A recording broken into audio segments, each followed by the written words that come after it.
Yeah, obviously one of those days. It felt good for us to do that. I was really pleased with our defense. I thought we did a really nice job of disrupting their patterns, their rhythms, their sets, trying to take those away. We had a really good idea coming in that we would get a heavy dose of Marcus Carr and Mashburn. Those two guys have been playing extremely well. Mashburn coming off two career highs. But again, Richard's in a tough spot. He's got a man down, a guy who's got a lot of experience in Kalsher, and then Liam was not healthy. But I'm really proud of our guys. It was a 40-minute defensive effort. We talked a lot about them being 13-1 at home. And their wins are electric. I mean, their wins are Michigan, their wins Ohio State, Iowa. They've beaten the best this league has, and so our guys were focused. Obviously, Iowa's triple double. Knew about it with a little bit to go in the game. Left him in for a little bit to get it. But I thought our execution on the offensive end was great. 27 assists, 10 turnovers, and yet that's when Iowa rebounds like that. We're electric offensively because his defense turns into offense for us, and he's spraying it. Everybody saw what Kofi and Georgie can do running the floor, and and then I thought we did a great job of throwing the ball up to Kofi, throwing it up to Georgie, throwing it up to Jermaine, letting them go get it, and our guards made the right reads today. Okay, we'll open up Gavin Good first, Robert Rosenthal on deck, and then Derek Piper. Go ahead. Hey, Brad. Obviously, with the schedule to win the Big Ten, you guys are going to have to do almost all of it on the road. After that performance today, who cares? I mean, right? Who cares? Line them up. Line them up. It is what it is. What it is. I'm so tired of talking about scheduling. Just bring them on. It doesn't matter who we play. This league's a monster. Next, who's next? This team's going to have to fight. They're going to have to play. It's unfortunate we can make excuses about the 3 games we had canceled or road games. I don't care. Let's go. Io with the triple double, but obviously he had a lot of help today, especially with Grandison and Trent, who got going early. What does that do for you guys? Jacob was phenomenal early. I thought when the game was in the guts of the game early in the first half, his threes, he had 4 assists. He moved the ball.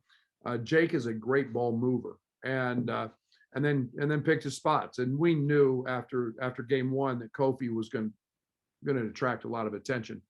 But I thought Trent and Jacob were phenomenal early in terms of making other plays. And then we got out at the end of the half. We got out and got some easy baskets in transition, and that's where we all excel there. Okay, Robert, and then Derek Piper on deck. Go ahead, Robert. Coach, of the under 4 timeout in the first half was a 5-point game. In the second half, 2.5 minutes into the second half, Coach Pitino takes a timeout because it's a 26-point game. Is that 6-minute stretch there about the best your team can play? I hope not. I hope we got more than that. It was good. It was good. We talked a lot. I was very, very upset at the last 4 minutes of the first half of the Northwestern game and the way we ended that. And it was a lack of execution, casual turnovers, and then it's about starting the second half the right way. And obviously we tried to do a little 2-for-1 at the end of the half, and it ends up being a 3-for-2. Kind of possession. We had 3 possessions because of the steal and Trent's half court shot, but that momentum carries over, and all of a sudden, it's a 9 or 10, 11-point game, and all of a sudden it's 15 or whatever it was, and so I was excited to see that. And then we opened the second half and really kind of kept the pedal to the metal, and I was nice to see that. And then I wanted to ask about Curbelo. He took a tumble off the top of the high court. Any updates there? No, I think he just kind of jarred himself a little bit, kind of landed on his shoulder, but nothing serious beyond that. Thanks. Okay, Derek Piper and then Brett Behrens. Go ahead, Derek. Hey, Coach, 31 points in transition. That's always a point of emphasis, but was it more so in this game? Was there anything that you saw was an opportunity there?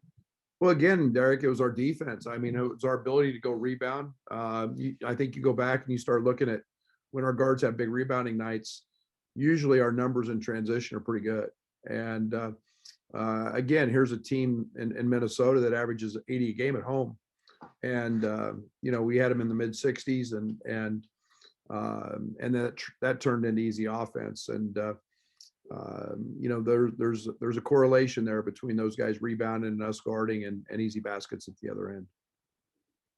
Did Io have to say anything to you to campaign for that triple double, or what was the conversation like? He didn't even know. That was our staff, and I'm usually really sensitive to uniqueness like that, but I'm also unique to Richard's a good friend, and I didn't want him to think we were trying to keep that up, and so he had about a minute at the under 4 to try to get it, and if he didn't, he was coming out.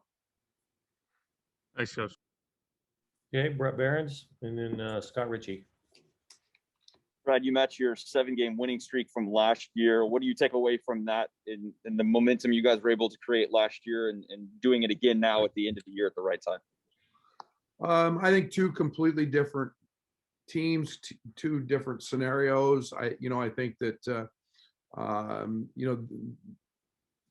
teams were in completely different positions. We were fighting for a position in the tournament not to play the first day, and now we're at a much different place, and our goals are different, our agenda is different. We're a better basketball team now than we were then, and all we can do is try to get better and get ready for the next one.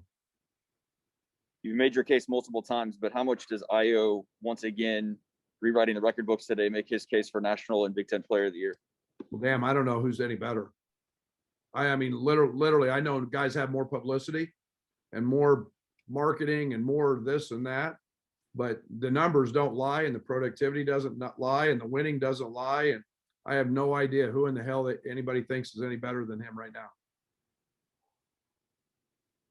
Okay, Scott Ritchie, you're up. Then Shannon Ryan. Go ahead, Scott. Hey, Brad, it was 20 years between Sergio McLean's triple-double and Io's first, and now 2 weeks between Io's first and second. I mean, is there any way to even quantify maybe how special that is? I think it happens when good players play on good teams. You can't go achieve a triple-double if you don't have guys making shots and you don't have other guys executing and you don't have unselfishness and it's easy to go out and score a lot of points, and you usually look and you see those guys that and they have no assist, and that's not the case. And like I said, when in describing Io, I mean, it's winner and it's all caps, every letter, and it's going to do whatever it takes to win. And it is very unique, and but I think it goes hand in hand with really good player playing on a good team with a bunch of great teammates. And was it, Robbins maybe not being full go and like sitting most, good chunk of the second half that maybe lets you get Kofi out of there a little sooner?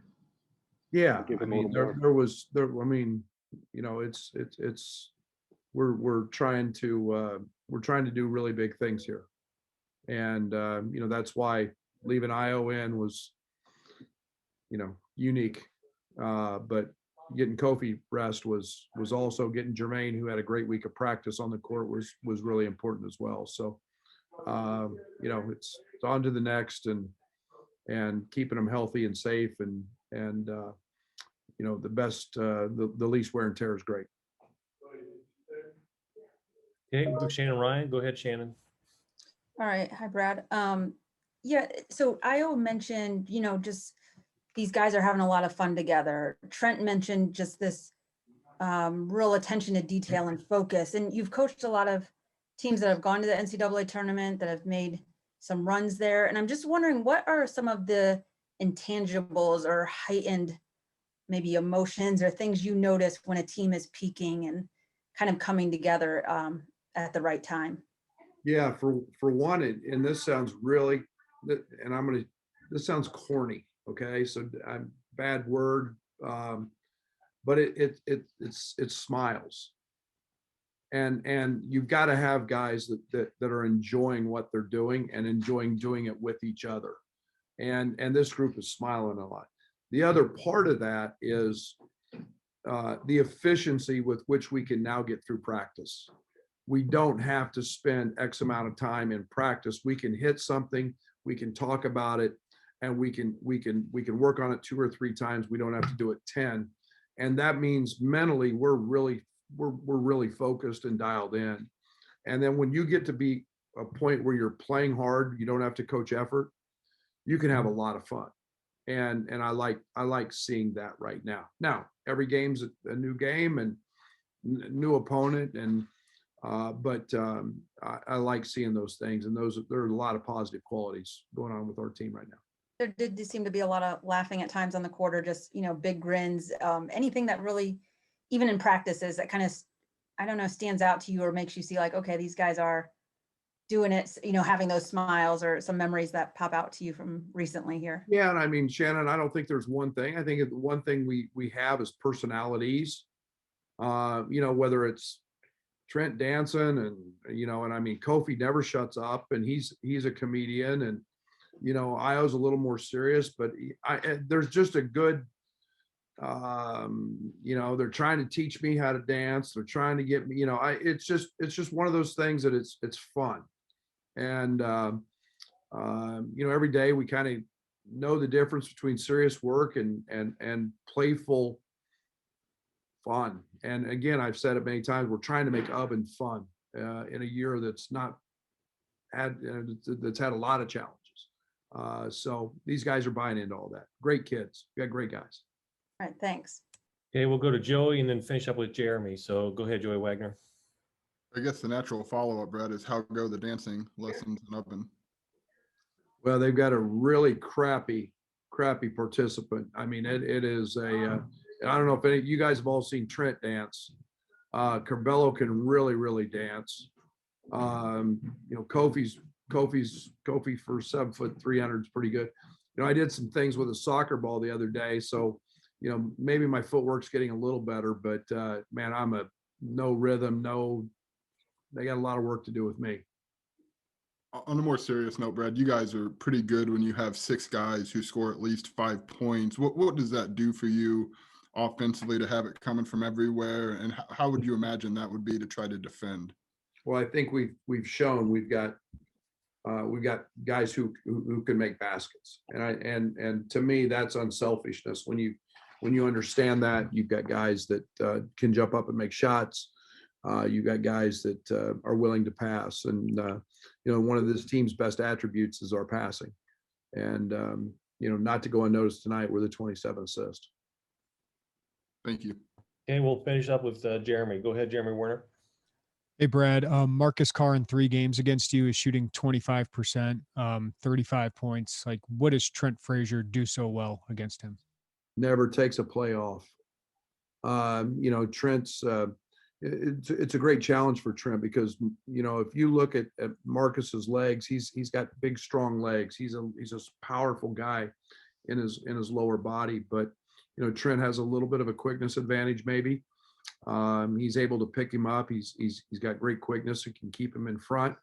And Marcus is one of the best this league has to offer. So, in the country, that guy's gonna be a draft pick. So, but Trent never takes a play off. He takes great pride in that end. And, I've said it many times, he's one of the best defenders in America. And tonight was very evidenced against a pro, and 6 steals and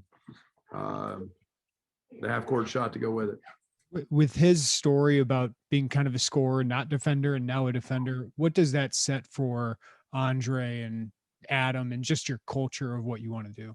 Well, I think both those guys are going to be elite defenders. I mean, there's not a doubt in my mind. They all have the tools to be that. And, now it's just gaining the experience that Trent has and the anticipation. And both those guys are elite. And when you've got Trent demanding it every single day in practice, and for lack of a better term, he's the Energizer Bunny. He never takes a day off. and he gets really mad at me when I take him out in practice because he wants to be out there all the time. So pretty good culture guy.